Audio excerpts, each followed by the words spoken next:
The more hits we play, the more hits we get. URLradio.net, Stacey Sturm, and it's time for another financial education segment. And I have my two financial gurus in the studio. We have financial author and CPA, Brian Bloom. Hi, Stacey. And we also have President and CEO of Solid Rock Financial, John Dwyer. Hey, Stacey, how are you? Good, good. Now, what we're focusing on today is we're going to be talking about long-term investing, and that seems like it's a really huge, kind of a broad topic, because when somebody like me hears long-term investing, I'm thinking like, what am I going to do for retirement? Like, what I'm going to put in and everything I'm going to do in the meantime to try to get there so that I can retire. But we're going to focus in mostly now on qualified plans, and that would be like 401ks, right? Correct. 401ks, SEP plans. Okay. IRAs, 403bs. Anything that has a number and it's for retirement. Okay, now, we've talked before, qualified plans seem to be the most popular thing everybody invests in. Correct. That's kind of what people have told us to do for hundreds, or not hundreds, but 30, 40 years. Right. I mean, whoever you listen to, they say, max out your 401k plan. Max it out. Max it out, max it out. Before you do anything else, max it out. Your 401k. But that's kind of a myth, isn't it? Because I know I've talked with you before, John, and you've said that might not always be the best solution. It's a myth in the fact that you need to understand how those plans really work, and whether or not they are appropriate for you in your position, in relation to so many factors go into it, because the tax deferral is appealing for most people, but what they need to understand is that we actually call that tax postponement. So you're going to have to pay it anyway. You have to pay it at some point, and you have to dictate and understand at what rate. The rate might be good now, but later? Yeah, I mean, if you look at the tax history and where we sit, you have to answer yourself, if taxes are going to go up, down, or stay the same, and you say taxes are going to go up, does it make sense to reduce your income today to only put it into an account to where you're going to pull the money out at a higher tax rate in the future? Is that a good decision or a bad decision? It doesn't seem like a good decision. It's probably not the most. Unless you're a gambler, unless you like that. Unless you get into that. Right. Well, let's talk about that for a second. So, Stacey, let's say you go down to the bank and you need a loan for $20,000. Maybe you got to put a roof on the house, or you got to buy a car or something like that. And you fill out the 4-page credit application. They check you out. You answered all the questions right. You got a great credit score. And the banker comes back and says, Stacey, I would love to give you a $20,000 loan. In fact, we're so emphatic about it, here's the check. Okay. Now, is there anything you want to know about taking the bank's $20,000 before you actually cash that check? Oh, I'm going to want to know what my interest rate is. Right. Is my interest rate like 40%? Yeah, you want to know what the interest rate is, and you want to know what the terms are. When does the bank want the money back, right? Right. So the banker gets this quizzical look on his face, and he says, well, let me go back to the credit committee. And he goes back to the credit committee, and they said, no, she's really good. She's got a great credit rating. Let her have the $20,000.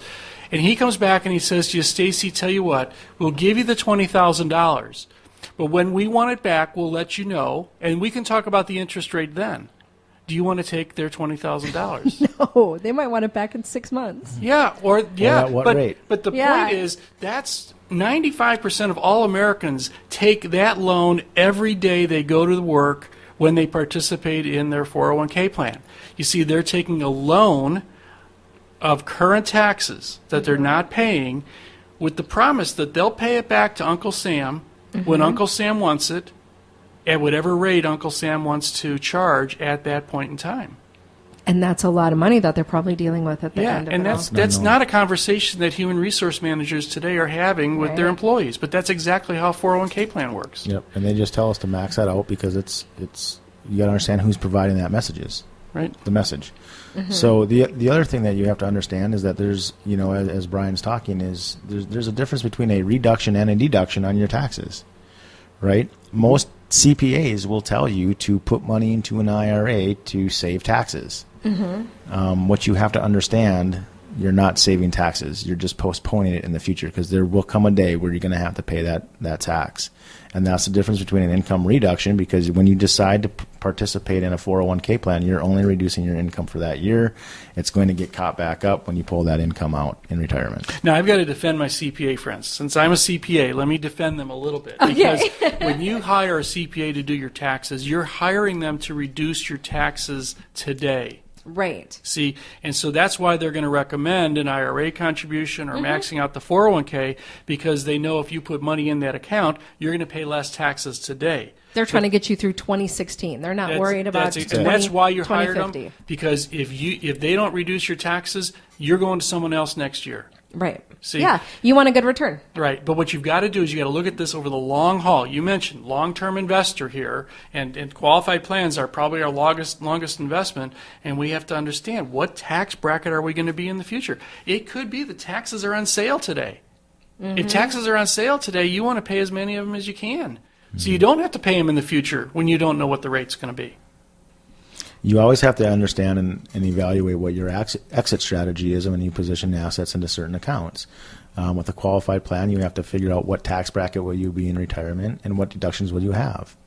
And typically, the kids are going to be gone for the third or fourth time out of your house. You're not going to have a mortgage anymore. I'm hoping once the kids are gone, that's it. So when they move back, they're not necessarily deductions either. Right. They may be mooching. They may be mooching. So the reality is if you have all your income streams from distribution in the form of qualified plans and you have nothing to offset that tax, you become what we call the perfect taxpayer. And the reality is at what rate, it's an unknown. So then as a client of yours, what would you recommend I do? Because basically all we've been taught is, like you said, just put it into a 401k, put it into a Roth IRA.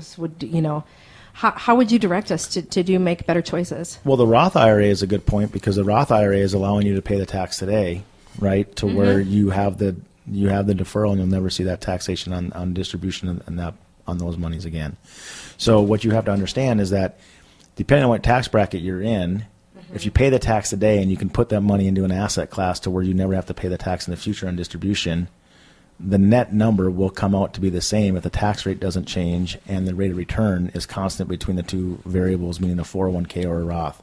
So depending on what the client's doing, there's different types of accounts that they can put their money into. A Roth 401k is a good option. A Roth IRA is a good option.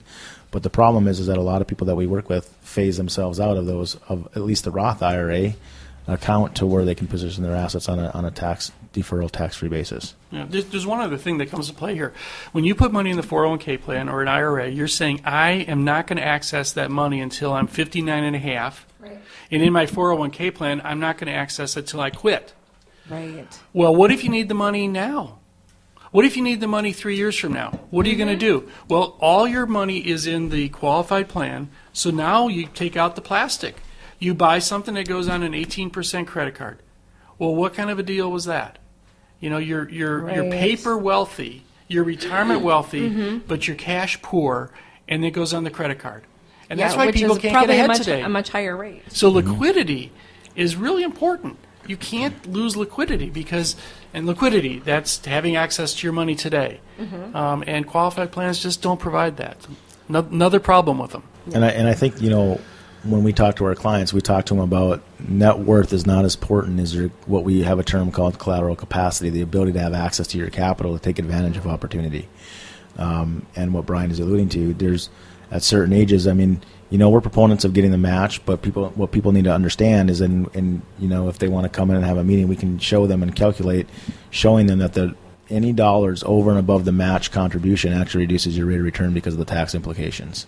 And so, there may be a position or a thought set, at least get the match, but then the reality is you don't have access to that money now until you're 59 and a half. Right. And there may be better places to be positioning your assets to where you can take advantage of opportunity because liquidity is huge.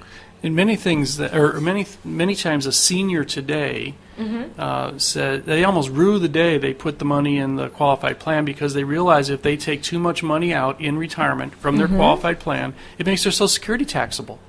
That's true. So, it's almost like the folks down in Washington, D.C. really know what they're doing. It scares me because they got this whole thing set up. They put the money in this government qualified plan. And as soon as you do that, when you take the money out, now something that used to be tax-free is taxable. Right. That's nuts. Yeah. So your question is, what do we do with our clients? Yeah. It's different for all of them because they're at different stages of their life.